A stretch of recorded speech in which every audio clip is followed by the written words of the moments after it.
Meri Brown had spent years in a kind of silence, not one of peace, but of reflection. It was a quiet born from heartache, distance, and watching the life she once believed in slowly slip away. She had long watched as Kody drifted toward Robyn, the two forming an increasingly insular unit, leaving the rest of the family on the outskirts.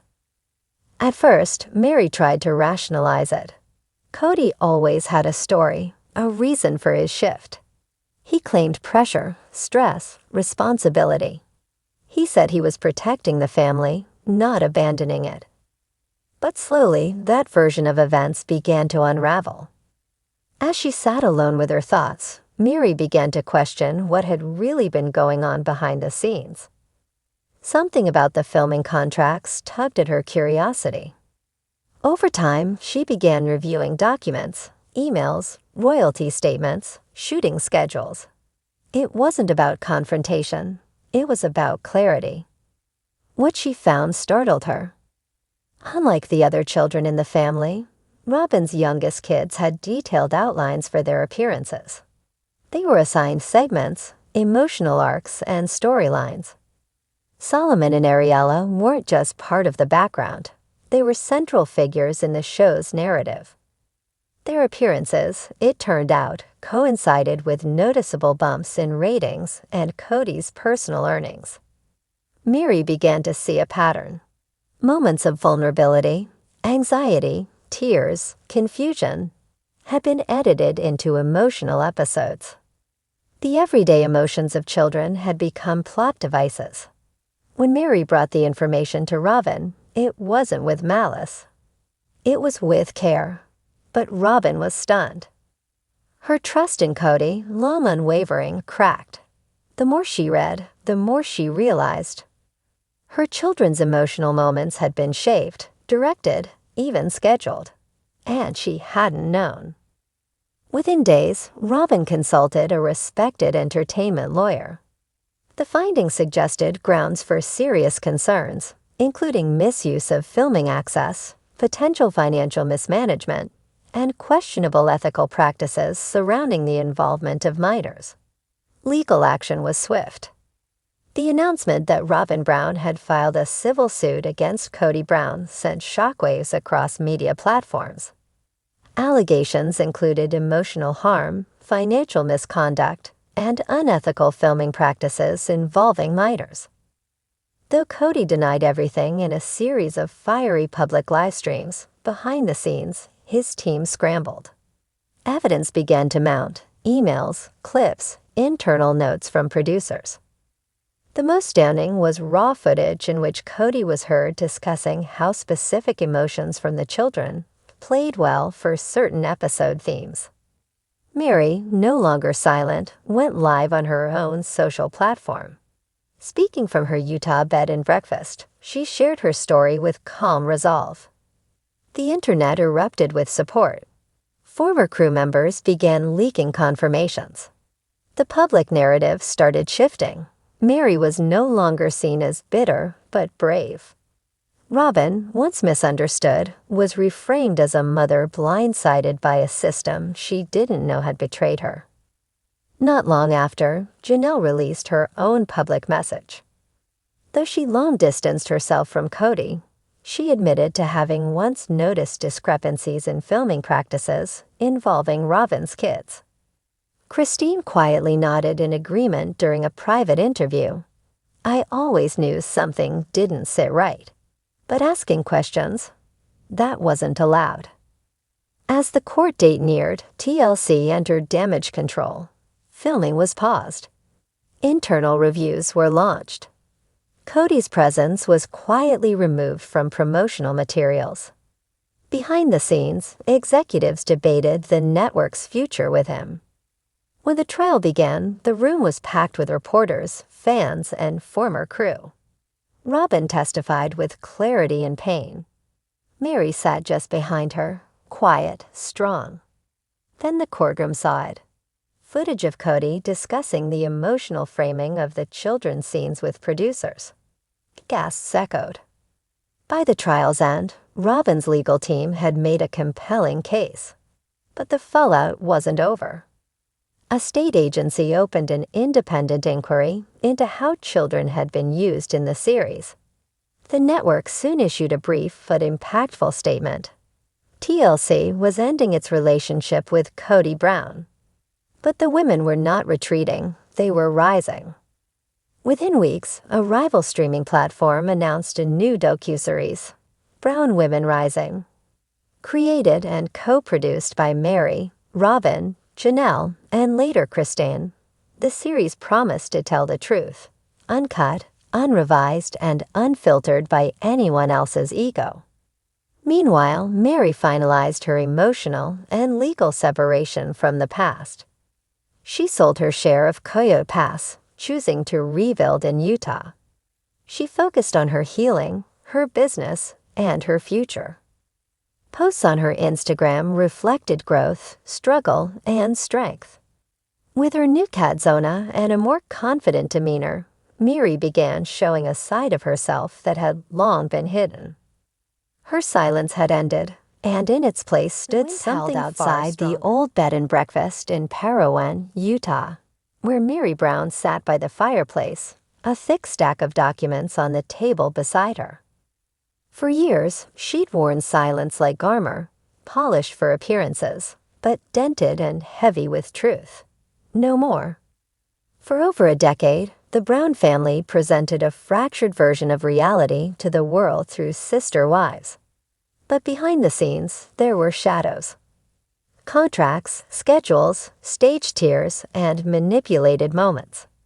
And at the center of it all, Kody Brown, once the patriarch of a sprawling plural family, now the figure at the heart of a storm no amount of spin could tame. It began with an email. Meri had long suspected financial discrepancies in the way their family's reality show was structured. She wasn't looking for a fight. At first, she only wanted understanding. But when she discovered that some of the youngest children, particularly Robyn's, were given more screen time and planned emotional arcs, while others were treated as incidental, her stomach turned. Scenes were timed to rating spikes.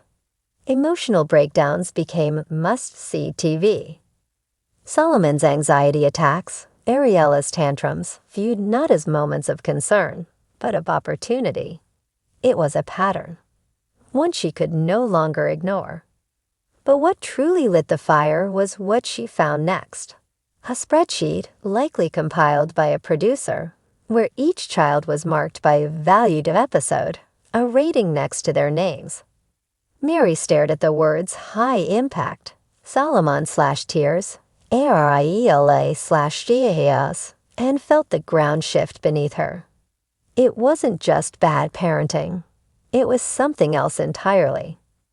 Across the state in Flagstaff, Robyn Brown sat in her kitchen, the late morning light casting soft shadows across her granite countertops.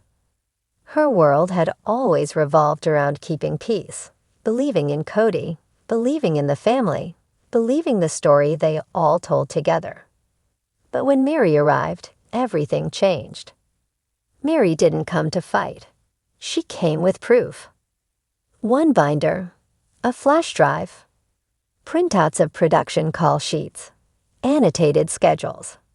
Robyn took them all with trembling hands, her face pale as she flipped through the contents. There were emails from Kody to producers, suggesting big moments from the kids. Notes like, get Ariella emotional, make it feel real, and Solomon can carry the anxiety plot. For a moment, the kitchen was silent except for the low hum of the fridge. He used them, Robyn whispered. Her hands shook, her stomach turned. Robyn's lawyer, Lisa Morgan, had seen a lot in her time representing former reality TV cast members. But this was different. It wasn't just creative manipulation or unfair compensation. It was children being used without full understanding, emotional moments pushed and prodded for financial gain, all under the guise of real life. By the end of the week, a formal lawsuit had been filed. Robyn Brown versus Kody Brown, citing financial misconduct, intentional infliction of emotional distress, and unethical treatment of minor children in media production. TLC was named in a separate action.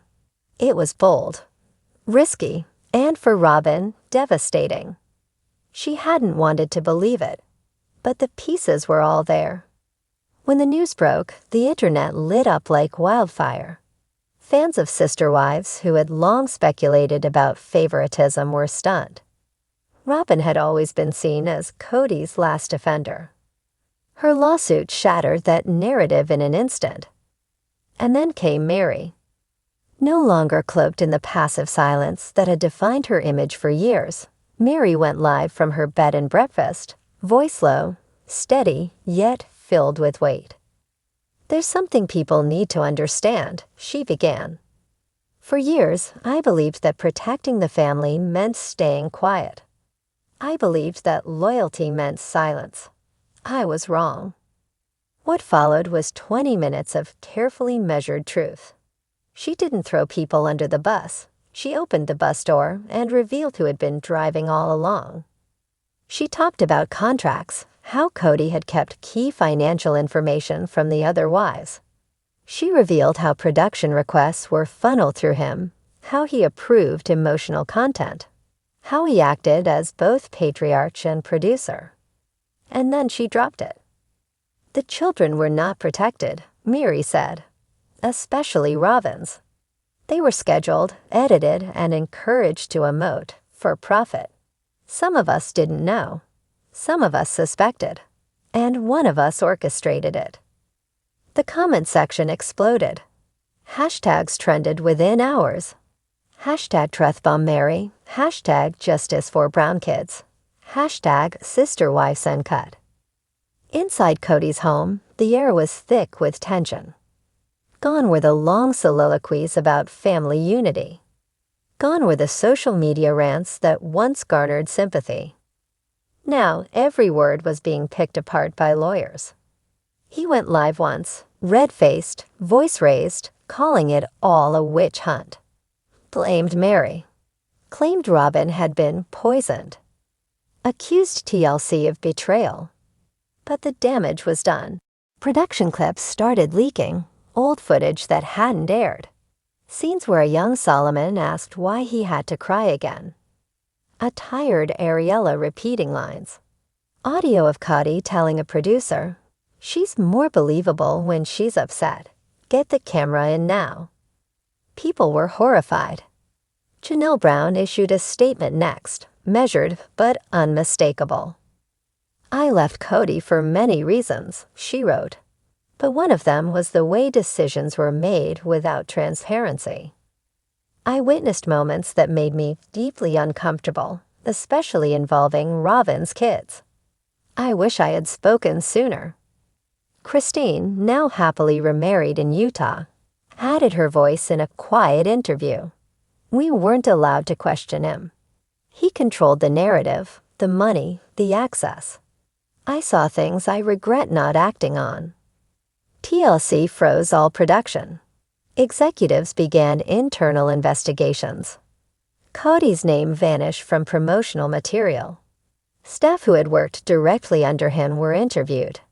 Even former camera operators came forward, anonymously confirming that there were times they were instructed to amplify Robyn's kids' reactions for better drama. And then came the clip.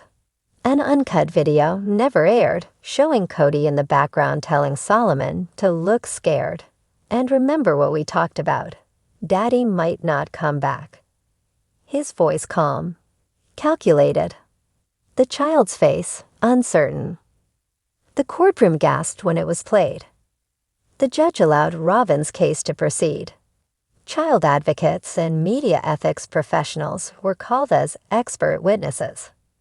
TLC released a statement distancing themselves from Kody and pledging to update their ethical guidelines for reality programming involving children. But the fallout wasn't just legal, it was personal. The older Brown children, many of whom had long since distanced themselves from Kody, began speaking out. Pudon tweeted, "We all thought he favored Robyn's kids. We didn't know how deep it went. I'm sick. Maddie posted, I knew something was wrong when the crew wouldn't stop filming. My siblings didn't deserve that. Even Gabriel, who had long avoided the spotlight, shared a cryptic post. It all makes sense now. I just hope they're okay. And amidst it all, Meri stood calm. The quiet wife no more, she had become the catalyst. Her voice, once overlooked, now echoed louder than Kody's ever had. She signed a new deal alongside Robyn, Janelle, and Christine. A limited docuseries with a streaming network, tentatively titled Brown Women, The Real Story. This time, they owned the narrative. Robyn, once isolated and fiercely protective, had become the most unexpected voice of justice. Her children were healing, slowly, with therapy and time. Her trust in Kody had shattered, but in its place, something new was blooming: strength. As for Kody, his empire was crumbling. TLC cut ties. Legal bills mounted. He was facing not just the lawsuit, but a formal investigation into how child performers were handled under his supervision. He had always said the family needed him to survive. Now it was clear. They were better off without him. EPILOGE. Meri walks the grounds of her inn, feeling the spring air shift. Janelle plants roots in North Carolina. Christine laughs more freely in Utah. And Robyn, once in Kody's shadow, holds her head a little higher every day. What began as silence has become symphony. The truth, once buried under years of television editing and spin, had finally found its voice. And it was devastatingly real.